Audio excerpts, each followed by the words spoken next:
Morning students. Continuation of chapter 6 joint stock company, page number 49. Now today we'll see the advantages and disadvantages of joint stock company. First, the advantages. First is large capital. Now a joint stock company, any company, if they want to raise the capital, what they do, they issue the shares to the public. Okay, and many shareholders, they buy the shares of the company, and that is how they raise the capital. Now the companies can raise huge amount of capital when compared to the partnership and sole proprietorship. Okay, next one is limited liability. Now the liability of the shareholders is limited, that is, the personal properties of the shareholders are not affected. The liability is limited only to the unpaid amount of the share. Okay. Now transferability of shares. The shares of a company. Okay. If suppose a shareholder A buys 500 shares in a company, A has a right to transfer the shares to another person. He can sell the shares to another person. Okay. So that is transactions of the shares between two individuals is easy. So there is liquidity of investment, and any shareholders can easily convert his shares into money by selling his share. Next, perpetual succession. I told you perpetual succession means continuity of existence. Okay, members may come and go in an organization, but the company is ever existing. Okay, it keeps going on. Next is promotion of savings and investments. When the company issues the shares to the public, it encourages the public to buy the shares of that particular company, and that is how it motivates the general public. It creates a savings habit and investment habit among the public. Next is risk bearing capacity. If the company incurs any loss, the loss is being distributed to a large number of shareholders. Okay, so each shareholders, if you take, they have to bear only a small percentage of the loss. Okay, so risk bearing capacity is there. The loss of the company is distributed over a large number of shareholders. Okay, so each shareholder bears a very little amount of the loss. Hence, a company form of organization has risk-bearing capacity. Next, economies of large-scale operation. They can do the business in a larger scale. They have huge capital. They can buy new machinery. They can use new technology, and they can carry on the production in a huge manner. Okay, large-scale production. Okay. So joint stock companies can undertake business on a large scale. As a result, it can drive all the advantages of large scale production. Okay. Next one, economic development. Now there is because of this large scale production, they earn more profit, and there is a growth in the industries and trade. Okay, they also involved in international trade, import and exports. Okay, and the large mass production is carried on, and it also increases the economic development of the economy. Okay, and it also provides employment opportunities in the home country. Next, we'll see the disadvantages. First one is costly and difficult to form. So, in order to form a company, new company, there are so many legal formalities to be fulfilled, and so much of investment is required. Okay. Next is scope for dishonest and unscrupulous management. Now, the board of directors, there will be so many shareholders, okay, of a company. So many people will buy the shares of the company. So they become the shareholders. They are called the shareholders. Now, among these shareholders, only few shareholders will be elected as the board of directors to manage the manage and administer the company. Okay, shareholders means the owners of the company, but all the owners cannot manage the company, and that is why they select among these shareholders, they select few of them as the board of directors. They do all the management and administration work of the company. Okay, now the directors, they will carry on the business with the paid officer. Okay, paid officers, and if the directors are dishonest or disloyal, then it may lead to so much of conflicts and disputes among all the members in the company. Okay, and they may the board of directors, sometimes they may misuse their powers and position. Next is management oligarchy. Now, oligarchy means a political system, the political system which is governed by few people. Okay, now it is that is the whole management, it is under their control and power. Okay, now few rich persons may secure control over the affairs of the company. Thus, the management of the joint stock company might become oligarchic in character, means small group of people having the entire control. Okay, next is speculation. Now, speculation means the risk involved. No, it is risky, but it involves high profit. Okay, that is, you speculate means you know it is risky, but if you take up that risk, it may yield more profit. Okay, now a few individuals may cover the shares to gain the control over the company. Now suppose a well reputed company ABC Limited is there.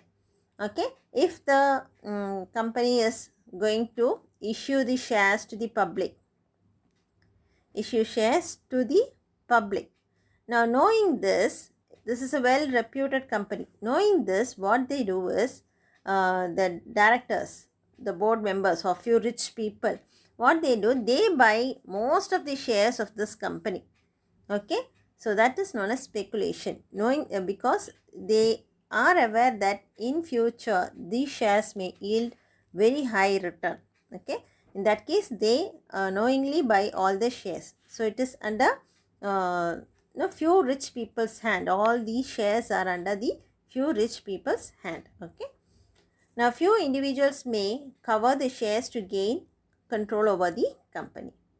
Next is lack of interest. Now sometimes the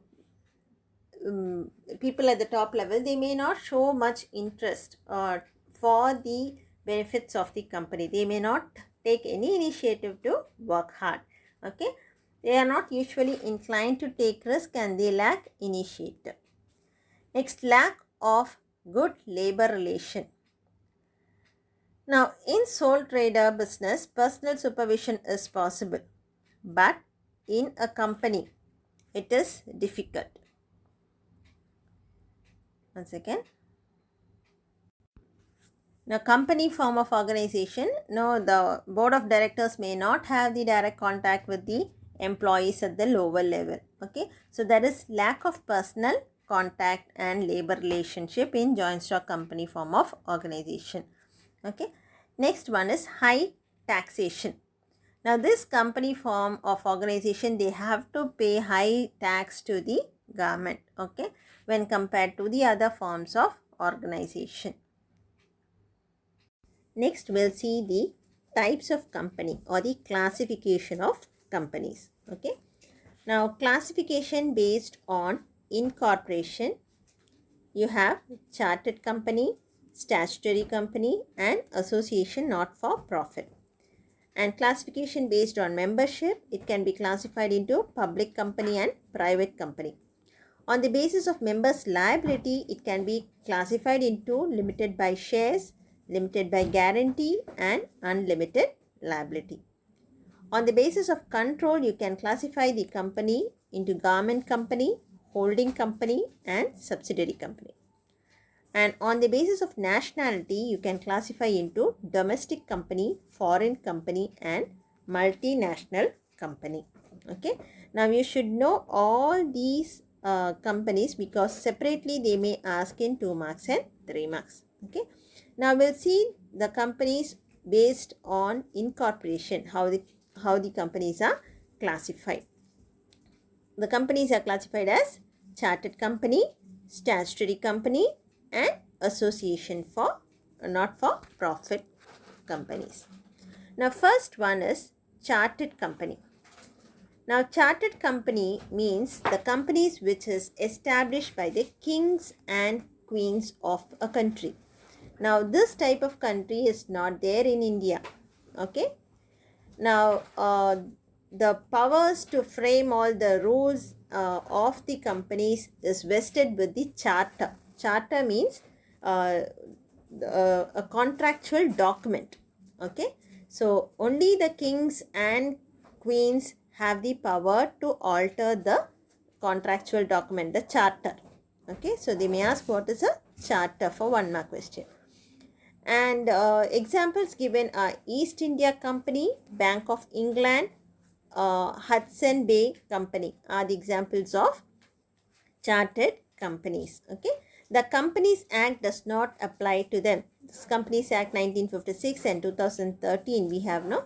Those act will not apply to this type of company, and such companies cannot be started in India. So what is chartered company? The company is established by the kings and queens of the country, and the rights or the powers and privileges is vested. It is specified in the charter, and kings and queens only have the powers to alter the charter, okay, or cancel the charter. Examples: East India Company, Bank of England, Hudson Bay Company. Sometimes they may ask East India Company is an example of. In choose the correct answers, they may give the example and ask which type of company it is. Okay. Next one is statutory company. Statutory company means the functioning of those company will be in accordance with the special act, okay, of the parliament or the state assembly. The functioning of the company will be in accordance with the special act of the parliament or state assembly. Okay. And the company, so the formation of the company will be specified in the memorandum of association. Now this memorandum of association means it is an external document which specifies the registration and the formation of the company. Okay.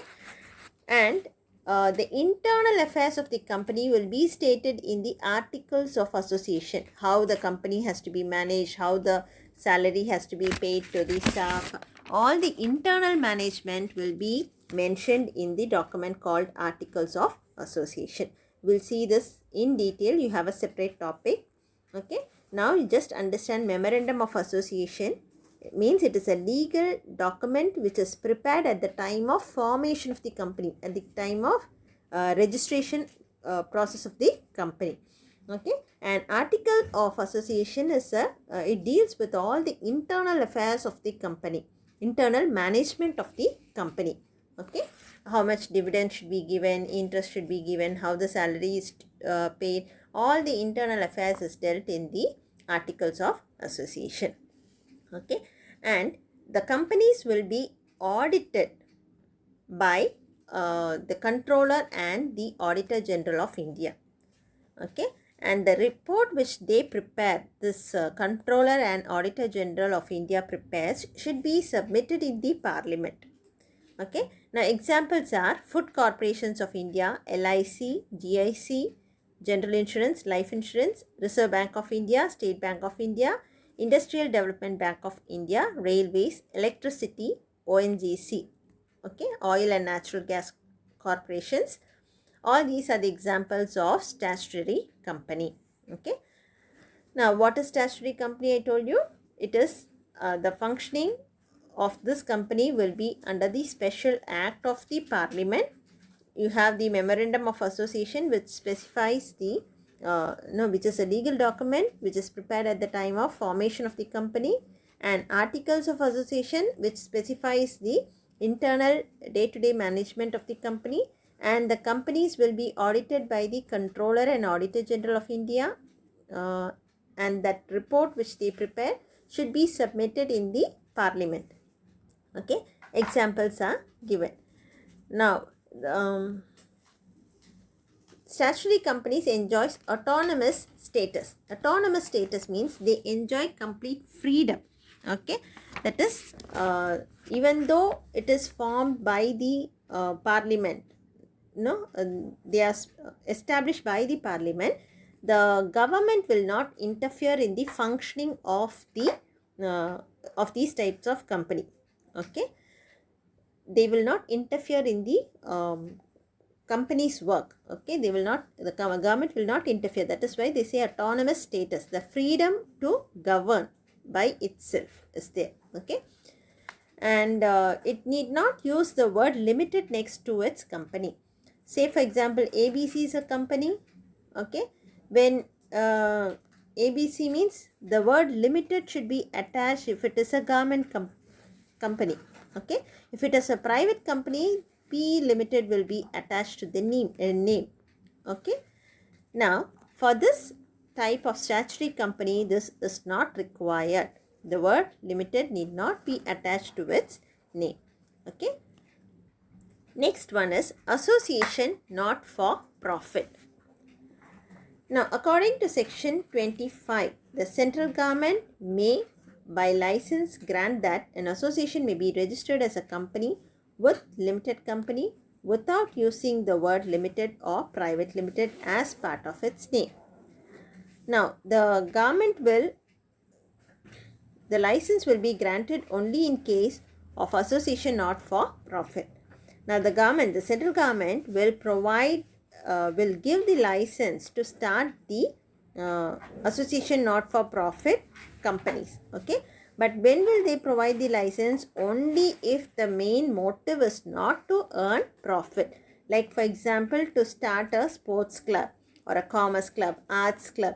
Only for such type of company the government will provide the license. Okay. In other words, the central government will grant the license only if it is satisfied the association about to be formed as limited company aims at the promotion of sports, commerce, arts, science, religion, charity or any other useful objects. Okay, and the intent to apply its profit, if any, for promoting its objects.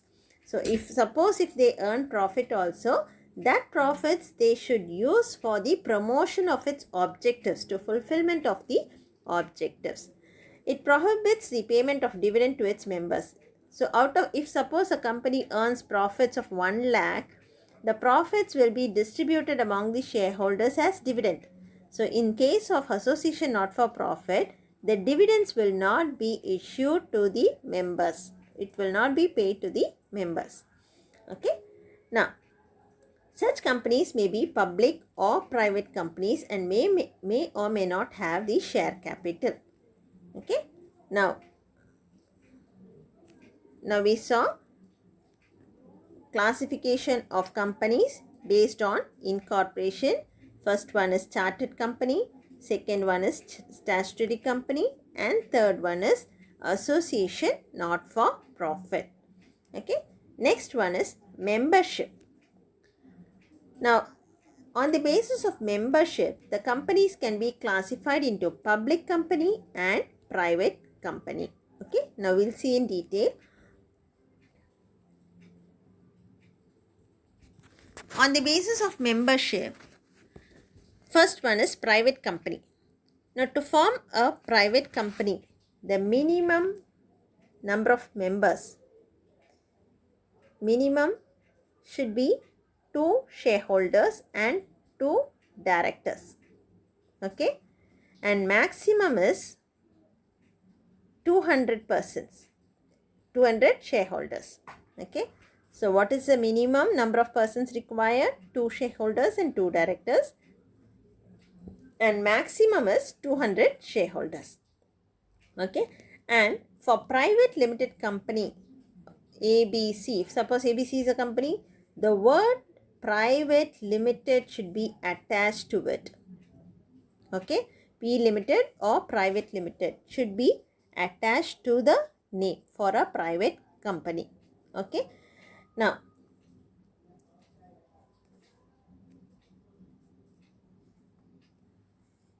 see here, one second. Private limited company is a type of company which is formed with minimum 2 shareholders and 2 directors.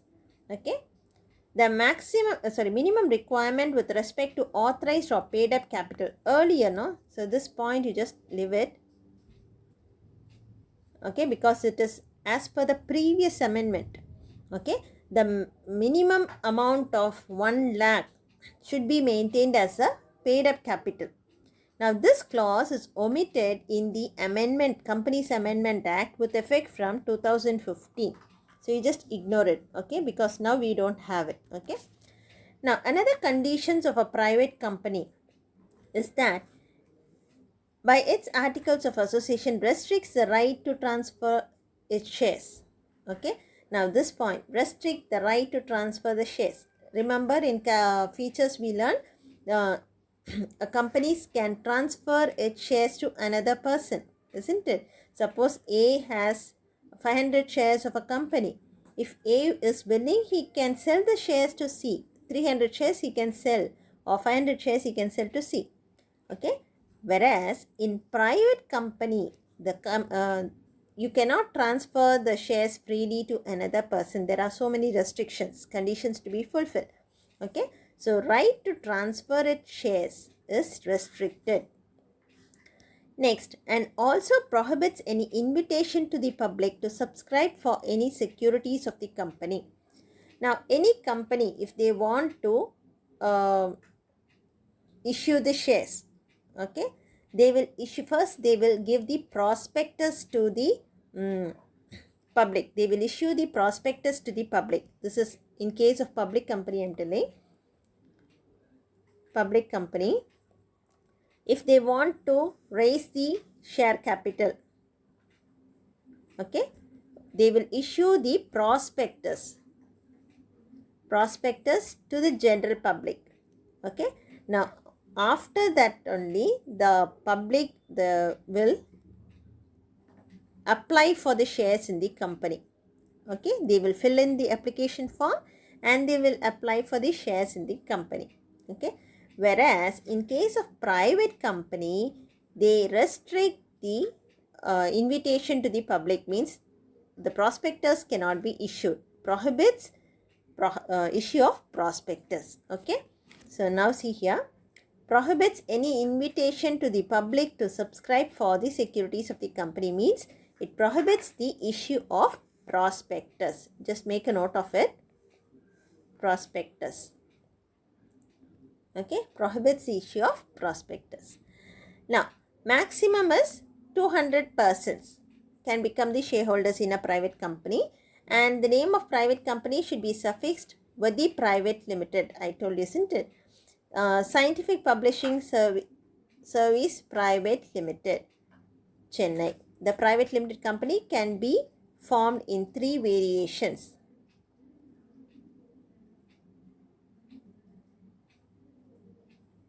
Okay, so this is not okay. Now, public company. This private company, you just take down running notes for all the types of company. Just in points you make a note of it. Okay, 2-3 points you make a note of it, so that it will be easy for you, okay, to learn for the exam. Next one is public company. For public company, the minimum number of person is 7 and the maximum is unlimited. Okay, this is the first point. Minimum number of members is 7 and maximum is unlimited. And the paid up capital should be minimum paid up capital should be 5 lakh. This should be maintained.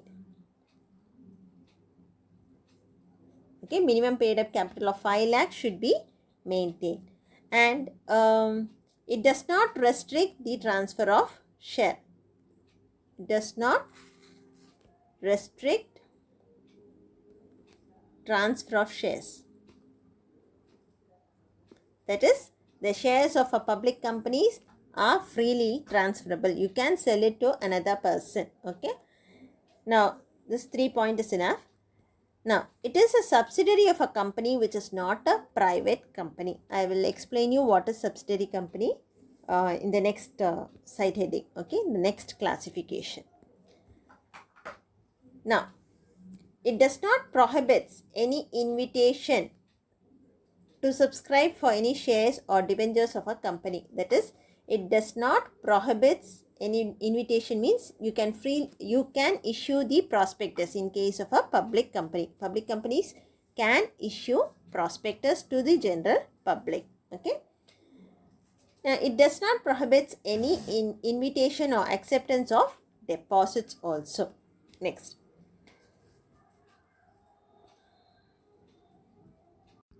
Next one is classification of company based on members' liability.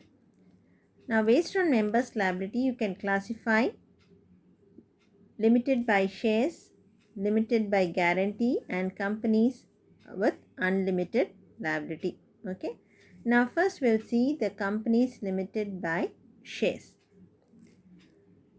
Now, this I have already explained, limited liability, isn't it? Companies limited by shares, it is just similar to the limited liability. That is, the liability of the company is limited to the amount unpaid value of the shares. Okay. Now, suppose if the share value is 10 rupees, okay, face value of the share is 10, in that 7 rupee is paid up by the shareholders. Okay. That is, say for example, 2 at the time of application, 3 at the time of allotment, and 2 at the time of first call. Okay. So, totally 7 rupees is paid up. Okay. In that case, the liability will be to the unpaid value of the share. What is unpaid? The remaining 10 minus 7, 3 rupees is unpaid value of the share. If A is having 500 shares, then 500 into 3,500 will be his liability. Okay. So, that is companies limited by shares. The liability of the members is limited by its memorandum to the amount unpaid on the shares. Okay. Next, company limited by guarantee.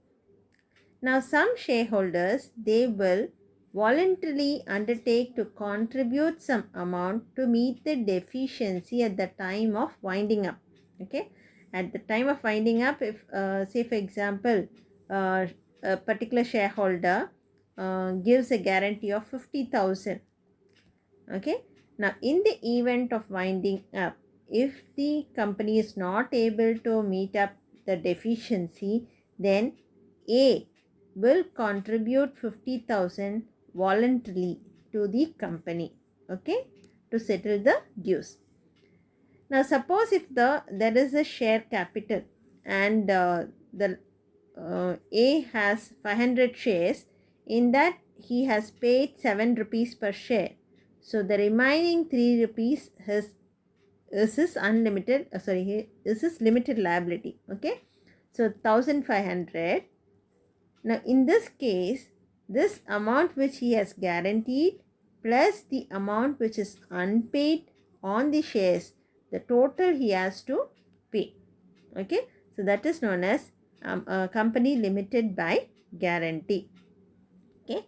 Now, a company limited by guarantee is a company in which the liability of the members is limited by its memorandum to such an amount as the members may respectively, the members by themselves, they undertake to contribute to the assets of the company in the event of winding up.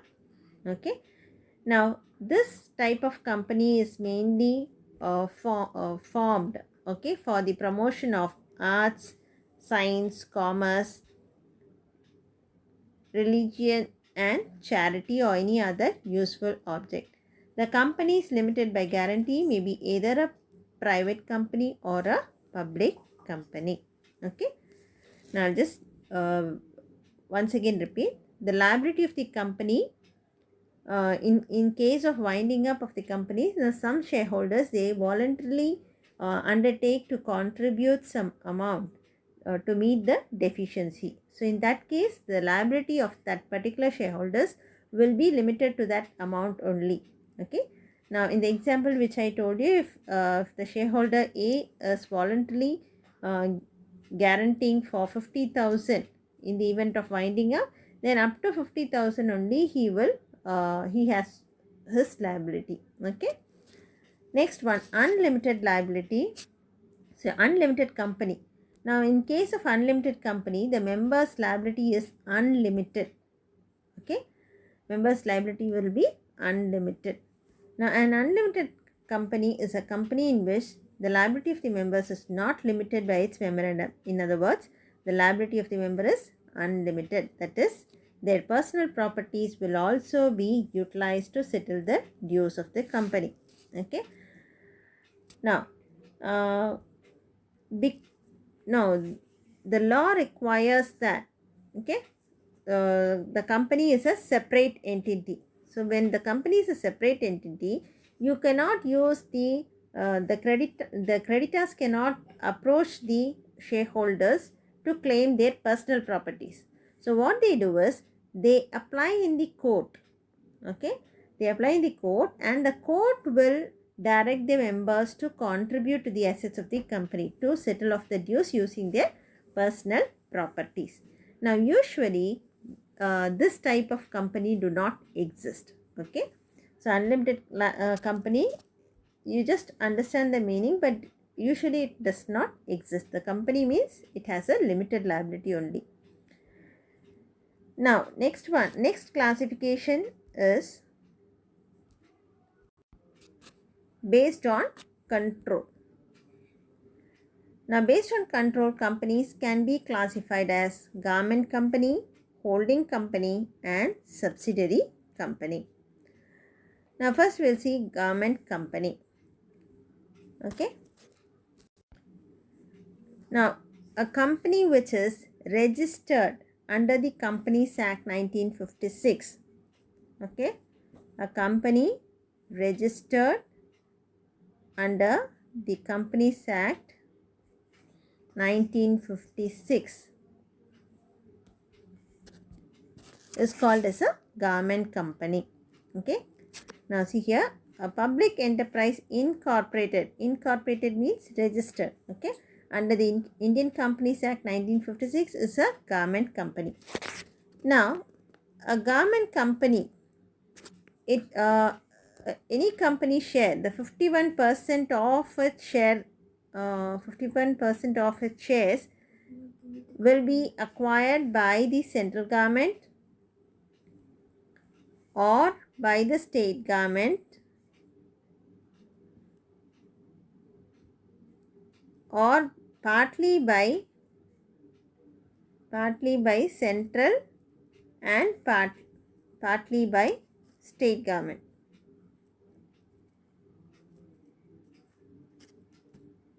Okay. Now 51%, any company in which 51% of the shares is acquired by the central government or by the state government or partly by the state government and partly by the central government, we call it as a garment company. Say for example, if the paid up capital of a company is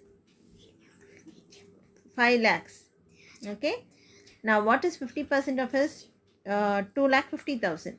So 51% means more than 51% means what? Say for example 3 lakhs. Okay, if 3 lakhs of the shares of the company is held by the central government or by the state government or partly by the state government and partly by the central government, then we call it as a garment company. Okay. Now the garment company, the control and the management will be with the government. Okay, but it will be registered as a private company only, but the management and the control will be vested with the government. Okay, once again.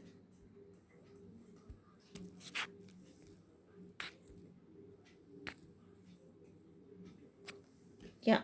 Example, Steel Authority of India, Indian Oil Corporation, Oil and Natural Gas Corporation, Bharat Heavy Electronics are the examples of government company. This they may ask for one mark question. They will give an option and ask you whether it is a government company or uh, they may give other options also. Okay. Next one is holding company and subsidiary company. Say for example, XYZ, one company is there, ABC, another company is there. Now in this ABC, okay, uh, if they issue the shares, all the shares, say for example 50% of the shares of this company is purchased by XYZ company. Okay, in that case we say this XYZ as a holding company, and this ABC becomes the subsidiary company. Okay, ABC's 50% of the shares of this company is acquired by XYZ, then XYZ becomes the holding company and ABC becomes the subsidiary company. Okay, now this XYZ has every right to appoint and remove the directors of this subsidiary company ABC. Okay, and they hold more than 50% of the share capital of ABC company. Hope it is clear. Next one is classification based on nationality. You can classify into domestic company, foreign company and multinational company. Okay. Now a domestic company means any company which is registered in the home country. For example, in India, any company which is registered in India, we call it as a domestic company. Okay. Now, foreign company means a company which is incorporated or registered in a country outside India. Okay, that is known as a foreign company. Okay. Now, once if they start this foreign company, company which is registered outside India is called as a foreign company. But once they start their business, when the business starts functioning in a country, India, they have to submit certain documents to the registrar of the company within 30 days. Okay, all the details like the full address of the registered office, a certified copy of the memorandum of association, and how many directors are there functioning, and the address of the place of business. All the details should be furnished to the registrar of the company within 30 days from the date of establishment. Okay. Next one is a multinational company. Multinational company means a company which have the place of business in more than one country. Any company which carries its business in more than one country, we call it as a multinational company. Okay, they operate in more than one country. They carry on huge mass production, carry on the business in mass production in international scales, and they also the main aim of the multinational company will be to maximize their profits. Okay, now examples of my multinational companies are given: Microsoft Corporations, Nokia Corporations, Nestle, Coca-Cola International Business, PepsiCo, Sony Corporations, all that are the examples of multinational companies. Okay. Now, classification of companies we saw on the basis of incorporation, on the basis of membership, on the basis of members' liability, on the basis of control, and on the basis of nationality. Okay. Now, on the basis of incorporation, you have chartered company, statutory company, and association not-for-profit company. And on the basis of membership, you have public company and private company. And on the basis of members' liability, you have limited by shares, limited by guarantee, and unlimited liability. And on the basis of control, government company, holding company, and subsidiary company. And on the basis of nationality, domestic company, foreign company, and multinational company. Okay. Now, whatever I have marked here, all those explanation alone you learn. Okay. They may ask for 3 marks separately, 3 marks and 2 mark questions.